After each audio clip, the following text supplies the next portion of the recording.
세러데이 쇼다운 KT 롤스터 대 DN 슈퍼스. Right now, in YouTube chat, just Dennis McPherson just spamming 6-7. This moron thought that was a perfect game. The main reason why grubs don't affect the perfect game is because when perfect game was defined, grubs didn't exist, okay? And so that number that you can see on the scoreboard should not even be on the scoreboard because it's not even... But Herald didn't exist. Yeah. So does Herald not count? Look, it's debatable. See, this is the problem. It's debatable. All right, we do have the Varus and the Annie taken away first up here by D+ Kia. And there is the Cassiopeia as well. So notably, this is D+'s first game having first pick. Last 2 games, it was KRX. We'll see how that shifts the draft now.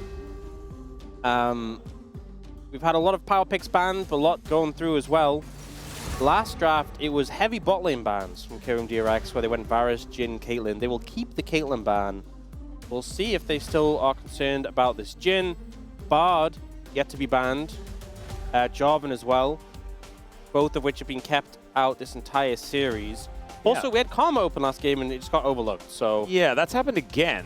May not get overlooked another time, as D+ with first pick for the first time this series is coming on through. I do have a bit of an excerpt from YouTube chat, and I'm just not going to read it because I'm scared. You know, I might repeat what I read, and I don't want to, you know, I don't want to lose my job. But good bait, Yundo. All right, knew that you'd do something like that, potentially get me fired. Wow, that's a Yuumi in the first round of bans. That's interesting because I guess they're just worried about a Zeri Yuumi, and if that is rising back to prominence in the LCK.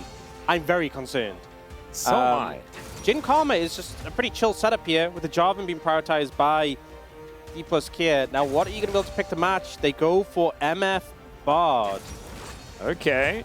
So I do think that the Jhin Karma can trade pretty well into that, but MF Bard pretty potent. Bard also very good into Jhin, can obviously stop his ultimate from going through. Jarvan pretty good into Karma, trapping here in place. The Rumble will come through for Rich, though. And now you can ban away. They'll go for the Ambassador first. There's also Galio. Yeah. Sion is a bit of a losing matchup, but just scales up to be a tank. And as you said, Yorick. So a lot of options for Shiru that might get banned away. On the other side, jungle pool's already been stretched pretty thin with 6 junglers off the cards now, with a 4 Fearless band, the Nocturne band, and then that Jarvan. And they're going to go even further. Neferi taken away. Pantheon still up and available. I think maybe Pantheon sort of has to be the last ban, right? Because otherwise, why are you banning junglers? You know, I feel like it would make a lot of sense, but also Trundle would be pretty good here. The pillar pretty good against the mobile champions, which MF is, and also at interrupting the bullet time. You could just throw the pillar down from such a long distance to stop that. So I wonder if we end up seeing that come through. Trundle has been rising up a bit in priority recently in the LCK. Originally just as in Zao counter, now seeing more play generally. But I do feel like Pantheon is the one in people's minds, and if that's open, they probably will just take that. I'd agree. Actually, now that you mentioned the Trundle, I feel like maybe that should be the option. We saw Kanavi have a ridiculously strong performance on the champion more recently, as Mel is taken away. They want the TF, I think, with a Mel ban. That's what it feels like. And honestly, the Neferi ban feels super high value, because they were just kind of banning it as a regular jungle. But the 2 picks that I feel like TF really struggles into are Neferi and Mel. Because one of them you can never stun card, and the other one reflects it. Ari going to come through for Yukal here. And although we were talking about the TF as an option, Showmaker thinking, hey, maybe I'll go Silas instead, with the option to steal away that ultimate. Could be a thought. The Aurora consideration as well. These, of course, could be picks for Shiu. This one definitely could be, as the Galio into Rumble has been played a lot. Galio Jarvan feels really good. Yeah. I always feel like Galio is going to perform better when you have setup for him, and Jarvan is one of the best. And now, deciding on Showmaker's pick, perhaps not going towards the TF, instead opting for the Aurora in this situation. All right. A little bit of a change of tack. Kind of like the TF idea, but not going to be chosen here, as the Pantheon will be the decision between that and the Trundle, and they do not waste any time locking that one in. Ari Pantheon is pretty powerful, especially in the mid game. You can play around that pretty effectively. I think that KRX's composition doesn't necessarily go the distance, but it sure as heck sprints. Let's just say that. I mean, I feel like if the Ari or Jin get fed, they could just run this game over. There's a lot of power, a lot of explosive power. And on the side of D+, I feel like the Aurora is going to be in a good spot in lane. The Galio is going to be a good spot in lane. The only thing I'm kind of concerned about is how this bot lane plays out. MF and Bard, no slouches when it comes to the lane, but Jin Karma can be pretty fearsome. And I think a lot of it will come down to Jiu versus Smash, right? The players themselves. Jiu had such an incredible performance in game number 2. Obviously, it's a very different champion to the Inara, which does fit Jiu's sort of hyper carry playstyle that he does like to go towards. But still, I think that there is some angles here. And here are the D+ Challenger players. They're actually here supporting Sharvel. And we'll see whether he is going to be able to still perform, even with that guy said, Sharvel, I'm watching you. I didn't actually recognize which player that was, but they are all here just seeing how their jungler performs, and he's been in Challenger for quite some time, and so has been playing alongside these guys for a while. You can see a little bit of a smile on his face to see whether they can win.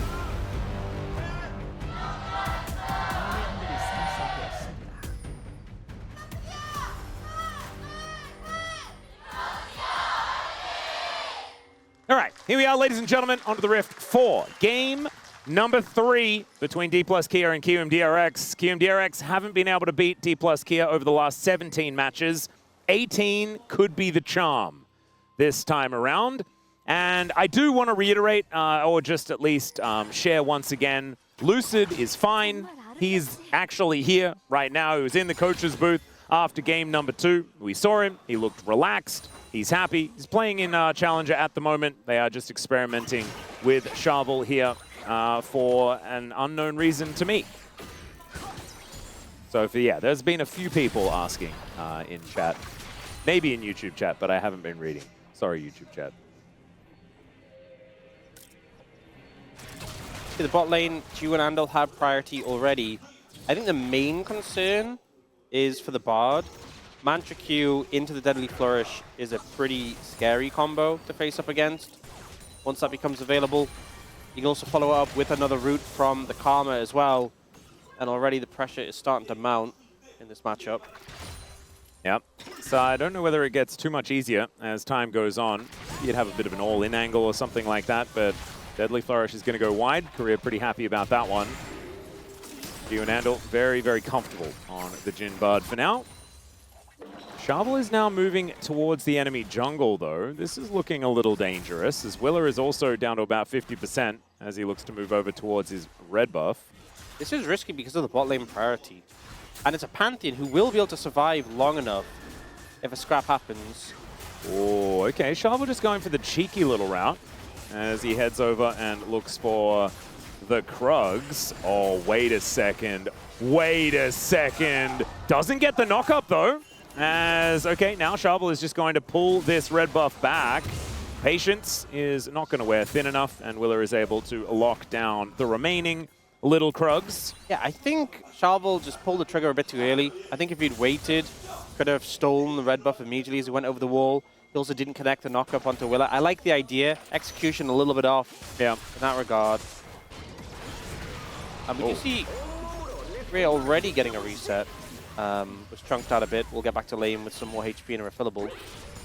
Yeah, not feeling too worried. We do have Rich as well, winning out here in this lane so far against Shu and the best skin that Riot Games has ever made. At least as far as like extra cool polygons and stuff like that. It's ridiculously awesome.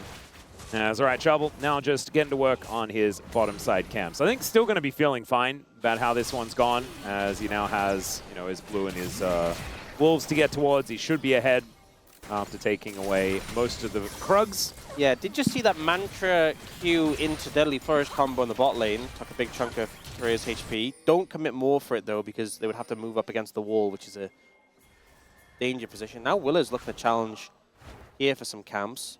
Yeah. He's going to get spotted. Willer with red buff is in a position of strength, but he doesn't want to overcommit into the enemy jungle.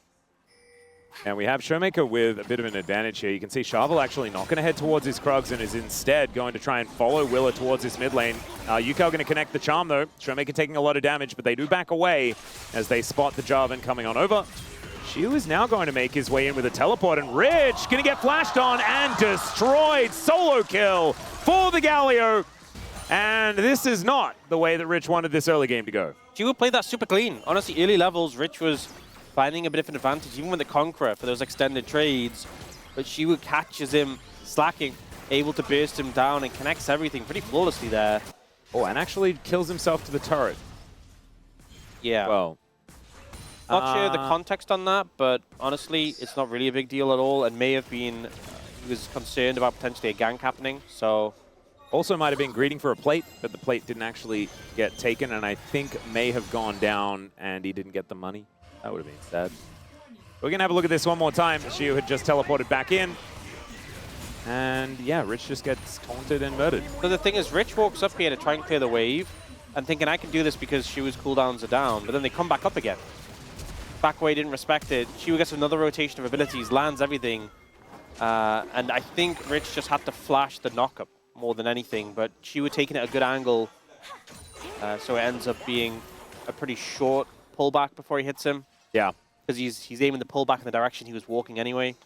It was a really nice Justice Punch to lock that one down. A Showmaker, good dodge there on the Orb of Deception as well. Going to win out on that trade here in the mid lane. And having a look, Career and Smash doing okay. You know, continuing to farm things out. And Jiu will be able to even out the lane. But you kind of want to be winning, putting on pressure as the Jhin Karma. So I imagine D+ pretty happy with how this one has gone. Willa turning up though, and there is another Deadly Flourish. Maybe I spoke too soon, as Korea has to use his heal. There is the Make It Rain, as Jiu's taking a lot of damage. Now Smash going to move on forward here as Sharvel turns up in the nick of time. They take a magical journey over as Showmaker is almost just dead to Yukao. Was looking for a bit of an angle there, but is able to use the ulti to get to safety. Oh man. D+, the only team with a kill, and that is just the solo from Shiu on that top side, but there is action everywhere in this game. Some intense back and forth. You can see every lane trying to find some advantages. Shiu does catch Rich here. Oh, gets the Storm Raider Surge. He already has his Spectre's Cowl completed. This lane is not fun at all for Rich. He's not having a good time by any means.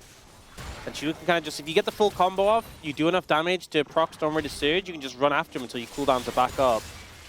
Be very careful. Charm That's how the trade started. And actually, the pullback on the Orb of Deception, reading him super well there, was Yukao. Doesn't manage to land the kill, but definitely showing he can be a threat on this pick. Yep. Doesn't have his Spirit Rush now, though, so it might be a little bit more susceptible if Sharvel decides to come in and find a bit of an angle. Maybe they could get the flash out of the Ahri, perhaps, or something like that. As Andel's going to show up and look for Showmaker. And just connects the line. There's the charm from Yukao as well. There is flash here for Showmaker, but he might have to use it. And he does to get out of the way of the Orb of Deception. But now has to take the long route back to lane. And the Aurora not doing so well into the Ahri. Saves it till the very last moment there. Playing with fire a little bit. But ultimately, Showmaker at even more of a disadvantage. Obviously, he had was on the rough end of that earlier all-in, but I managed to escape. Managed to escape again, but now flashless, losing some plates to Yukao as well, who's built up a pretty sizable lead in the mid lane over him. Yeah, this is considerable. And as a result, KRX are currently 500 gold in the lead. Hextech Cookie is done here for Showmaker as well, so I mean, that's something. Get a little bit of damage back, but I don't think you're feeling exactly psyched about it. Aurora pretty good at just farming, though. It might be all right. Double fishing here. Oh, we've seen this one before as the flash going to be used from Jiu to get himself out of the way. Deadly Flourish, and there are the curtains as well as Andel flashes in looking for Sharvel, and the flash from Willa will follow. The last bullet will connect, and Jiu is going to claim the first kill of this bottom lane. Willa's going to get stunned up. Good sidestep there from Smash as the D+ bottom lane at least keep themselves alive. But it's not looking great here with the Jhin now having an extra kill. And KRX, I mean, carrying the momentum forward from game number 2 is looking pretty good. Okay. Rich is going to try and burn down Shiu. Let's see whether this angle is going to work as Flame Spitter comes out once again. Silences himself, does a fair bit of damage, but the walk strategy, Orcs, it's so powerful. It was a bit of a misplay from Shiu there, using abilities and not connecting them. and it gave Rich a window to go aggressive, but he's tanky enough to survive there. To me, this play was very forced. You know Gio has flash, you know you're not catching him with the initial play, and so you have to anticipate that the Pantheon could just turn up. And as much as making a play to burn a flash is positive, you have to think of the consequences and what can happen after. Yeah. And as it turns out, you can die. And that is precisely what happened. So Shovel in a little bit of a rougher spot now. Currently 400 gold in the hole. I also think Gio hasn't been back for a while, feels like. I also think of all the AD carries, mobile AD carries, sorry, Jhin is one of the best at surviving without his flash because you can just ult at such a long distance. Yeah. Compared to AD carries like Ashe, which we obviously saw last game struggling without the flash. Oh, Tempered Fate going to come on through here as they look for Gio. He doesn't have that flash, remember, and the Deadly Flourish is not going to work out. Bullet time is fantastic as they just destroy them all. Shovel is able to pick up the Drake as well. And now Yukao could also be in a bit of trouble. Cataclysm does get the ulti out, and the Charm will land as well. Yukao actually no slouch here in this moment, but Showmaker's health bar is winning out for now. Andal trying to keep him at bay, but I don't think Akama is going to be helping into this Aurora, as in the meantime, she was once again trading decently well with Rich, who is not able to quite find the damage there, and the Storm Raider Surge actually helping Shio out quite a lot. So in that situation, I was kind of saying how Jhin can function well without his flash, and he can play from a distance. This was not that. This was due, even if he had flash, he was dead here, if I'm going to be real. The setup here is D+ kind of pinstring from every side, and KRX trapped on the Dragon. Gio just gets obliterated. And then the Dragon gets secured by Shovel as well. Willa tries to Q-smite it and misses. Willa just dies immediately. And this could have been a little bit of an overstep from Shovel. Does get chunked down, but Showmaker provides cover for him and he's able to get away. Yeah. So a big positive play for D+ in this one. And they also got the ult out of Yukal as well, so it might be a little bit of time. Malignance is now done, but Yukal does not have that for the next little moment. And Showmaker does put his dash cannon together. So the Aurora feeling a little bit better in this matchup. Currently about 100 gold in advantage for the Ahri, but otherwise it is all coming up red as far as those numbers are concerned. On the bottom of the screen, providing D+ about a 700 gold lead. And that Drake that we were talking about before. Double tech to come on through for our first two at the same time, as I do owe you another thanks, Ox, for your continued attention to the series, as we have just 0 Chemtech souls so far today. Been a good start. Let's keep it up. It's got to be a Cloud Soul. That's I'm feeling it. I think it really might be the case. As based on my ruling, KRX no longer on perfect game pace, so we don't need to worry about that conversation for this game. So that is good. Losing 3 kills, I think we can all agree, is probably not going to allow for a perfect game, and the Drake also doesn't help. Just wanted to put it to bed, you know? Oh yeah, I was wondering if D+ could still have a perfect game. Yeah. If we're counting kills and dragons. Yeah, I know a lot of people get confused about things on the scoreboard and stuff like that, so... Can you take a Nexus and it be a perfect game? Is that? No one's ever discussed that, actually. I think a Nexus is generally pretty important to take if you want to get a perfect game. Okay. Are you saying, like, you can lose a Nexus and get a perfect game? Yeah. Don't think so. Don't think so? Okay, I think good. you still I'm glad we can clarify. Yeah, you need to have the victory screen at the end. Yeah, I feel like that's a condition. Yeah, somewhat. That being said, generally a few turrets and stuff need to be taken and things like that. And in order to get towards the Nexus, take it, you know.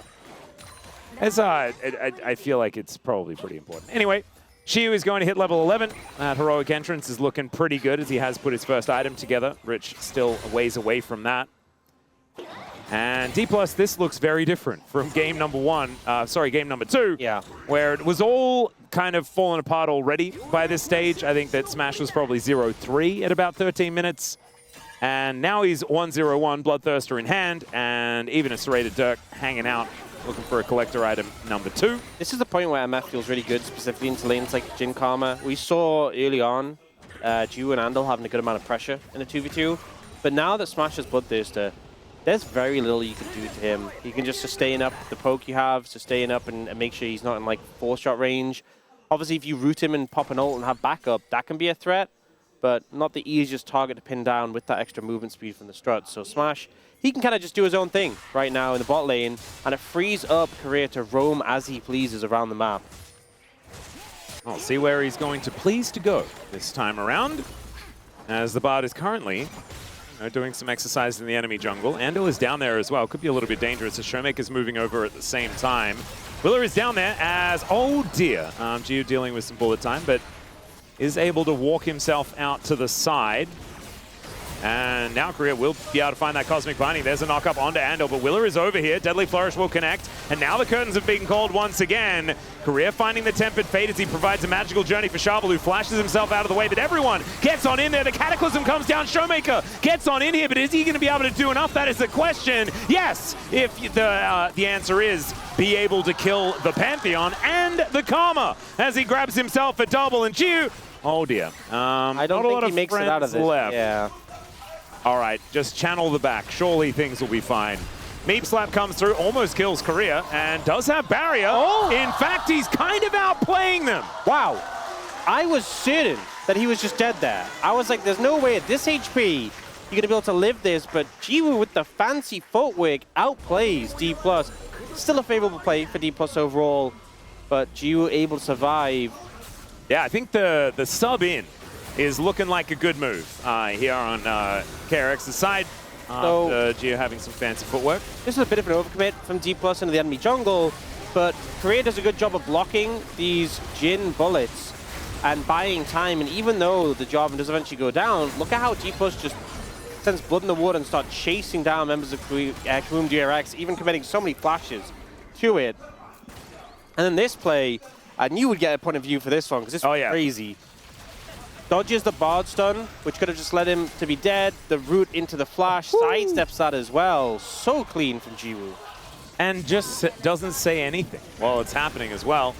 Kind of beautiful, as you're going to find a Deadly Flourish on to Korea, but not too much else going to happen there. And as you mentioned, still was a winning play for D+, as they have stretched that gold lead to about 1.5k. The Drake is now alive as well, as Dash Cannon gets Showmaker to relative safety, finds a lot of damage onto Willer, who just dies. All right. You know, Aurora with Rocket Bell is not an easy champion to pin down. And Willer just got a little bit ahead of himself, was like, hey, if we force these cooldowns, puts us in a great spot for Dragon. But he went further than that. He really wanted that kill. He forced some cooldowns, though. He did, but I don't think they're really going to be a factor with no jungler up. He forced so many cooldowns, he himself is on cooldown. Yes. Although he's coming back up soon, and D+ haven't made a move towards his Dragon yet. There is also a decent amount of vision in the area. Now they will start it. If Rilla really wanted, he could just ult in here. There's a question mark ping coming through.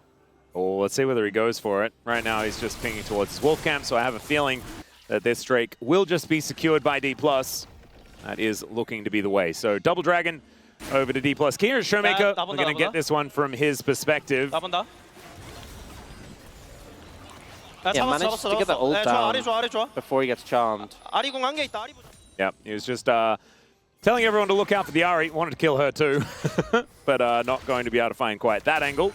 She hasn't died just yet in this game. Gio going to be able to interrupt Smash here and clears out the minion wave. And yeah, D+, I mean, this feels a whole lot more like game number 1 than it did game number 2. And that is good news for D+ fans. But KRX, they're not that far behind just yet. You know, it's not end of the world. The problem is, I look at their comp and I feel like it's very mid-game rather than let's scale, you know? I feel like both of these team compositions have kind of more mid-game leaning carries, but yeah, I guess you're right. They're still going to be pretty functional. There's no true hyper carry on either side here. I feel like MF at least has like a little bit of like more steroid in her build. You're just a bit of a Jhin hater, if we're being real. I am also that. Yeah. 100%. I will admit it. But Jhin, once he gets his full crit items, can do good damage. Yeah. Big if.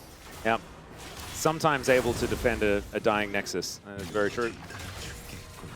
No, we've actually seen Jhin find a lot of success more recently. But I do feel like Jhin is there to augment extra carries. And KRX do have a pretty good Jhin composition because Rumble does a lot and Ahri does a lot. And now, Gio might be doing a lot, as I could be eating my words. Xandu just dies in front of him. All of the buttons land. Smash goes golden as the ulti comes in from Willa. Gets a whole lot of shield and keeps himself alive for so long. Down will go Gio, and now Showmaker is going to get charmed. But yeah, Yukao can be pretty charming, but he's still dead. That is a double over to the Aurora, 6-0-1. And KRX have made it their mission to kill Smash last game, and seemingly it's bleeding into this game. So much invested here, and I think one of the mistakes Andal made here is just use the Mantra W. It's a longer route, you get the self-heal, he Mantra Qs instead and just dies. Yeah. But even if he had gone for the Mantra W, I don't think this is a super favorable play. The protection that comes in for Smash, he does eventually go down, but the cost in return is absolutely massive. D+ fly in to clean up all of these kills, and now there's a pretty substantial gold lead for D+, 4,500. The only consolation for KRX is that Baron hadn't spawned yet, otherwise they would have lost that too. Yeah. It's very, very rough. That being said, one thing really did stand out to me in what you just said, and that was KRX made it their mission to kill Smash. Well, guess what? Success. True. They did further damage to his KDA over the series. Yep. And sometimes, you know, my old friend Stephen Yeeki used to say, everything all depends on what your goals are. And if their goal is kill Smash, who cares if you're losing the game? You know? Because the goal is laid out in front of them. They killed it. They did it. As Rich is maybe also going to die. She doing a lot of damage to this this Rumble. Did just want to get towards the minion wave and had Andal in tow, so he wasn't actually going down. Still, things going all right here for D+ as well. This counter pick on for the top laner of DK working out. Chiyu looking fantastic. Storm Raider's Surge in hand. And he can make rifts as well. So it's Fiendish Codex versus full second item. You just have the tier 2 boots as well. Oh yeah, that's true. Not a big sell. So still not feeling all that fantastic, as Magical Journey will be taken here by D+ to get themselves out of dodge. Shovel has been very aggressive this game. Does have item parity with the Pantheon at this point. It's one of the things, when you have the Bard backing you up on these aggressive pushes to get vision, both you can just Magical Journey away if you go a little bit too deep. Setup for D+ started early for this dragon, third dragon of the game. You can see them getting those wards. One nearby the Raptors, one nearby the Red Pit. KRX are trying to move up their vision to contest this, but Korea is now resetting to pick up some more wards. And we'll see. I think he might put a ward down at Baron just in case. We need the stat of, like, out of all of our mid laners, who buys Mejai's Soul Stealer the most? I'm pretty sure it's Showmaker by, like, a massive margin. It is. That's what I would assume. Unless it's Faker just because he's been in the LCK for longer than anyone else. And we have champion stats as well. That could also be an angle, but I swear, Showmaker buys this one all the time. They are trying to take those stacks away from him. That is the game plan here. You can see from how they're set up, but it's given over so much space in the mid and top. They're pinging to go aggressive here, D+ are, and I think they know. You can see Showmaker backing away, wants to protect those. Oh god, they've got Rift Herald. Okay, well, the outer turret does fall on the bottom side. KRX will be starting off this dragon. Oh, Shovel steals this. It's going to feel so bad. Yeah, and there is also, there's a Rift Herald on the inhibitor turret in mid lane, and they lose control of the dragon. Chiyu teleports in. That is a brilliant amount of damage onto Showmaker, but he just flashes out of the way. Goes into stealth. He's got a gargoyle to help him out. And D+ also keep him alive. Okay, the curtains are going to get called here. Let's see whether Chiyu can get any real damage down, but it looks like the answer to that is absolutely not. Rich overheats, looks for some damage towards Chiyu as Chiyu's still moving forward. Magical Journey going to be taken by Shovel to get himself to relative safety as Smash still moving forward, still looking for the targets. And the teleport in from Showmaker. They take down Rich and Showmaker ain't done yet. Yukao takes so much damage into the charm once again though, but the dash cannon almost finishes him off. And he does have the little bit extra to take out the Ahri. And Showmaker is not done yet. He's now looking for Chiyu here as he looks to get back towards his base. Not going to be able to, and almost just dies to 2 buttons from Showmaker, while Shovel is on the Drake. The rest of DK are looking for a Baron. The dragon going to be scared, and it just felt like KRX trying to pick Showmaker, and I mean, it makes sense. High priority target, if you can take him down, it'll really help your team fight, but just couldn't layer the CC long enough or get the damage to follow up. And end result is D+ get an even larger gold lead. Third dragon of the game, one away from that Mountain Soul. We'll see the replay here, so... The ult from the Galio, really saving him here. Flash as well afterwards. And then he's just saying it back. He has TP in 13 seconds at this point. The Jin here also was so weird because no one's low. She was lost a little bit of health, but Jin does execute damage, so you need people to be low on HP, and that's why I just did absolutely nothing. So Jin kind of wasted. They go for Shovel here, but aren't able to follow up.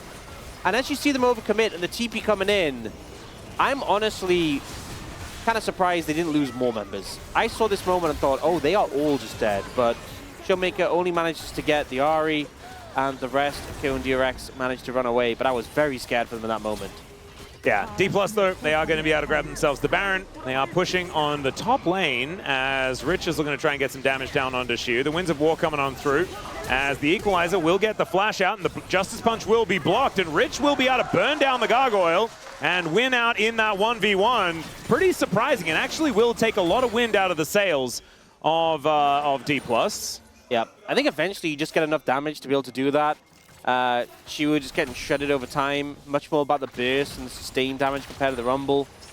And She still has a big role in these team fights. We just saw a highlight of him saving Showmaker, but the 1v1 definitely feels like he's not doing so hot right now. Well, let's see whether Showmaker can try and bail them out here. 2 levels in the lead. Maybe he is hot right now because he just died to Rumble. Hey, yeah, true. Barbecued Gargoyle. Oh, okay. Showmaker is now showing himself. The Shovel is over here. 3 seconds on Shu. And they're just getting control around this Baron. You can see there are so many wards for D+. As Korea takes the magical journey to get himself out of the way of a potential awkward situation. Obviously, Willa can just throw himself in any time a Baron is going to be started. It's just whether or not KRX can really know whether that is ever going to be something that he should be doing, because they cannot get any vision in the area. Right now, don't have a Scrying Orb or anything like that. And it's only Smash that has one of those up and available right now on the Rift. 7.6k going to be the advantage. D+ do need to go back and take the Baron at some point if they do want to get it. You know, it does involve killing, even if they do have all of the control. But there are 3 items now built up onto Smash, and man, this must feel terrible, right? Like, Jin on these first 2 items doesn't really do a whole lot. The problem is now you're staring down 3 and you're only halfway through your Mortal Reminder third. I mean, just look at the items between Showmaker and Yukal. Yeah. Like the Rabadons with Medjais on 14 stacks to back it up. It's tough seeing this comparison right now. Oh, Shovel looking for an angle towards Andal here, who takes so much. Cataclysm onto Gio. My goodness, 3 bullets. And there's the bullet time point blank as Yukal is just going to put down Smash. Okay, 2 for 1 so far as Rich is pretty strong, but he's going to be held in place by this Tempered Fate. They're going to set up the... the knock-up onto Willa in that backline, and the delivery of the Gargoyle is going to work out. I kind of thought that was all just going to be set up onto Rich, but instead they turn it onto Willa, who just came down from the sky. Decent charm from Yukal. He might be able to escape, but he's the only one. Bit of a chaotic fight, but once again, the Galio just buying so much time. Shovel does go down just, but I feel like when you're trying to assassinate these targets, being slowed down, really painful. Here, though, neither Andal or Gio have flash, so Shovel's fishing for an ult opportunity. And Smash just kind of goes in-your-face mode.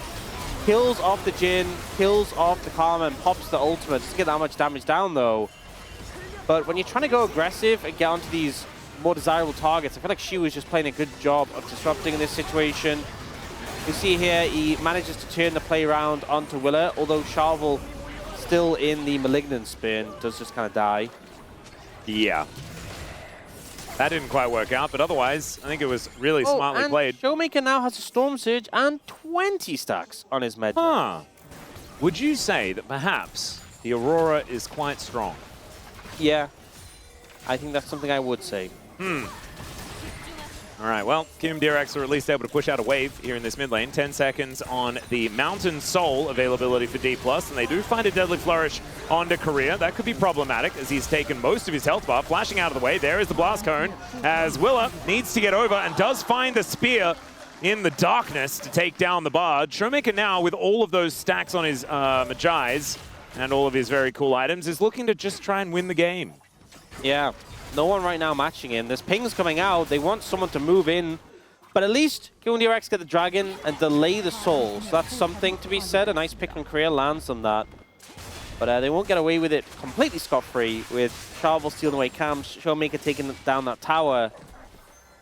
Yeah. He does a lot of damage to towers at this point. Despite not being a champion that typically does that much AP, it's going to do work. He is 8-0-2. The man has a lot of stats right now. As Andal moving over does manage to get a control ward down. That is good news. Kind of thought that KRX were just never going to be able to get any vision towards this Baron area, but they have at least been able to sneak in and grab some for the moment. But Reset is pretty fresh here for DK.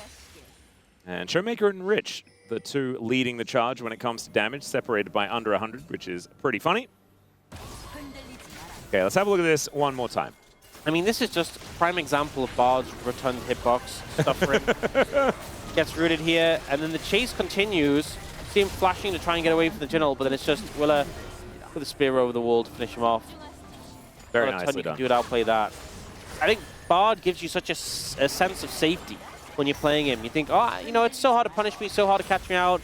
I can just magical journey. Oh, okay. Charvel going to get turned on here as he is going to find that double knockup. Gio going to get put into the Tempered Fate as now Showmaker throws down the Between Worlds, and already Willa and Gio have both gone down. And Charvel, I believe, had a GA anyway as he flashes towards Yukal. That's kind of crazy. I did really like the Capybara, though, as he gets on top of Andil. He's going to settle with the kill onto the support instead, has Career in tow. As Yukal looking to teleport away, and he will be able to do that. I just don't know whether that is going to help as the rest of D+ are destroying Nexus turrets. Flag and Drag will be the end of the Karma, and this minion wave is going to get tended to by Rich. Can he actually defend in time, though? That's the question, as the Flash Taunt comes in from Shiu, and he goes golden to make sure he stays alive at the same time. They've ran out of minions, though, and that one turret is actually doing a fair bit of work. Finally, the minions will refresh themselves, and D+ on the back of an 11,000 gold lead will be able to finish off KRX and keep. Pretty impressive bounce back. D+ have not been a team all that known for bouncing back after loss of time throughout the game, though. But it is just something that happens. But Gio had a pretty strong game too. Good to see some resurgence after that timing challenges. Looking pretty good. And this moment, the Jin just can't do anything. No. And you can hear all of D+ like Jin, Jin, Jin, Jin, Jin, Jin, Jin, just killing. And they do. I thought here Charvel was going to kill him off with the flag, and then he changed his target. I thought he was just going to do a little flag kill. I was so ready for it. But instead, goes for the Karma. Yukal teleports away. In a risky spot, if I'm being honest. Korea nearly just kill him. Yeah, they're just discussing, let's win the game. And that is what they're going to do. As we do have a look at the amount of damage done, Showmaker did manage to eclipse Rich in the end by 5,000. We did see around the end of the mid-game, they were neck and neck. But this time around, instead of it being a little bit heart monitory, this was pretty considerably D+ favored, considering the fact that KRX just never really got off the ground with this composition. And we will see our POM in the moment. It's Showmaker! It is Showmaker. All right. I figured it was going to be probably one of the solo laners. I think just the Game 3 performance really sticking in people's minds as a big one. He really popped off on that Aurora. And fourth, tied fourth with a lot of other players. Yeah, there's a lot of people on that list.